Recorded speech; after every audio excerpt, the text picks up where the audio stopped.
প্রিয় আমার শ্রোতা বন্ধুরা, আপনারা সবাই প্রায় অপেক্ষা করছেন।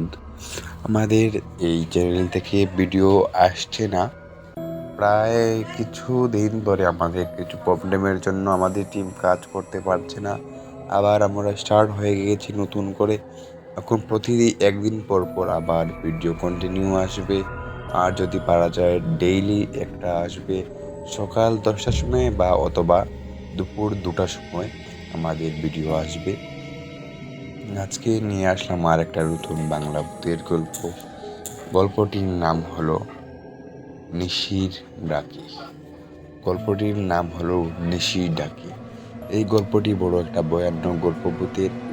যারা হার্ট দুর্বল আছে তারা এই গল্পটি শুনবেন না। গল্পটি শুরু করছি। সবাই যারা যারা আমাদের হরর এইচডি চ্যানেল দেখছেন, সবাইকে বলছি আমাদের চ্যানেলটাকে সাবস্ক্রাইব করে দিন। আর শুরু করছি গল্পটা।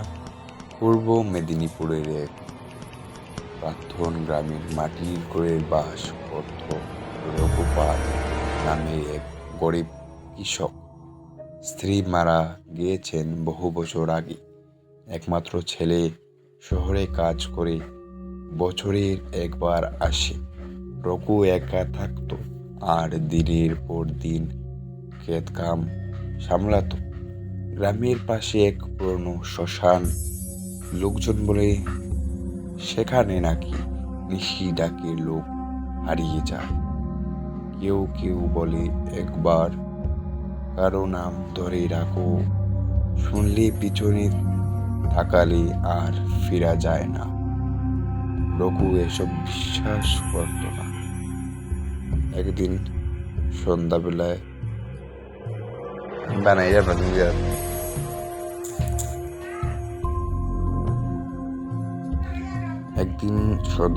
রঘু ফিরছিল মাঠ থেকে। তখন অমাবস্যার রাত, চারপাশে গুটি গুটি অন্ধকার। হঠাৎই শুনতে পেল রঘু রঘু চেনা গলা। স্মৃতি স্ত্রীর গলায় যেন বুক ঠেলে উঠল একটা শীতল স্রোত। সে দাঁড়িয়ে পড়ল। কে? রঘু ডাকে সাড়া দিল না, কিন্তু কৌতূহলে গাড় ঘুরিয়ে পিছনে তাকালো। সেই মুহূর্তে চারদিকে নিস্তব্ধতা। হঠাৎ দৌড়ালো হাওয়া উঠল, আর রঘু দেখলো এক সাদা শাড়ি পরা মেয়ে ধীরে ধীরে তার দিকে এগিয়ে আসছে। মুখ সেই চোখের জায়গায় দুটো গভীর গর্ত। রঘুর মুখ দিয়ে কোনো শব্দ বেরোলো না। সে দৌড়তে চেষ্টা করলো, কিন্তু পাও যেন জমে গেছে। সেই রাত্রি রঘু আর বাড়ি ফেরেনি। পরের দিন সকালে গ্রামের লোকজন তাকে শ্মশানের পাশে অচেতন অবস্থায় পড়ে থাকতে দেখল। বছর 104, 7 দিন সংঘাতে থাকার পর এলো রঘু। কিছু বলতে চাইল না, শুধু কাঁপা কাঁপা গলায় বলল, পিছনে তাকিও না, কেউ ডাকলে কখনো না।